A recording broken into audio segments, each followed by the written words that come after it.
హిందూ సమూహాల్లో చైతన్యం రానంత వరకు మత మార్పిడి ముఠాలు నిరుపేదలు అమాయకులపై తమ వలలు విసురుతూనే ఉంటాయి. America evangelist YouTuber Nicholas Bowling ఆంధ్రప్రదేశ్లో అడ్డు అదుపు లేకుండా మత మార్పిడికి పాల్పడతా ఉన్నారు. నికోలస్ బౌలింగ్ జీవితమే పరమ అరాచకం. పచ్చి తాగుబోతూ పరమ తిరుగుబోతూ లింగభేదం లేకుండా లైంగిక దాడులు చేస్తూ తిరిగే బౌలింగ్ కు హఠాత్తుగా జీసస్ ప్రత్యక్షమై మత మార్పిడి చేయమన్నారట.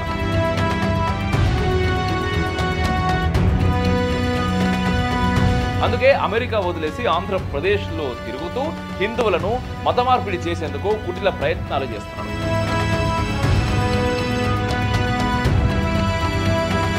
మత విద్వేషాలు చెలరేగే నేలపై నేను 7 రోజులు ప్రార్థనలు చేశాను అంటూ తన యూట్యూబ్ ఛానల్లో బౌలింగ్ భారత పర్యటన గురించి చెప్పుకున్నాడు. ఓ విదేశీయుడు వీసా నిబంధనలు ఉల్లంఘించి మరీ మతపరమైన కార్యక్రమాలు చేసినా ఎవ్వరూ పట్టించుకోలేదు.